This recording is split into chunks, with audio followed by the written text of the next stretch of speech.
রাতের শেষ প্রহর। বৃষ্টি শেষে ভেজা মাটির গন্ধে ভরে আছে বাতাস। মায়া পুরনো বাড়ির সামনে দাঁড়িয়ে 12 বছর পর ফিরে এসেছে সে।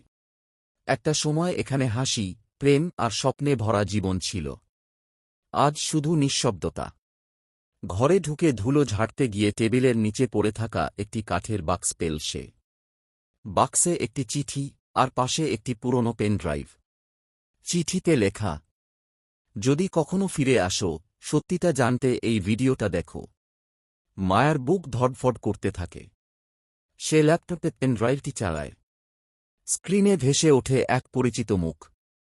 আরিয়ান, তার একসময়ের প্রিয় বন্ধু, যে অনেক বছর আগে রহস্যজনক দুর্ঘটনায় মারা গিয়েছিল। মায়া, যদি তুমি এটা দেখো, তবে আমি আর নেই।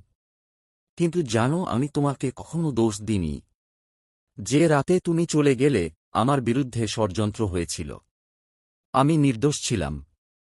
কিন্তু তোমার সবচেয়ে কাছের মানুষই সব নষ্ট করে দিয়েছিল।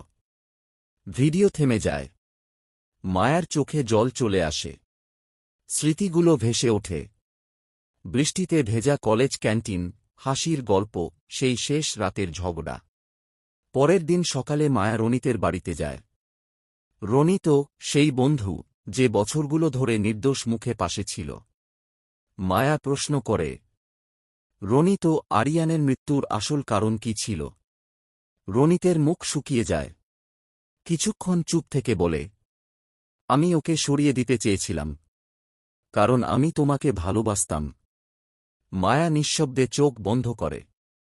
তারপর শান্ত কণ্ঠে বলে, তুমি যাকে পেতে চেয়েছিলে, সে আজ তোমার সব হারানোর কারণ। সে বাইরে বেরিয়ে যায়। দূরে পুলিশের সাইরেন বাজে।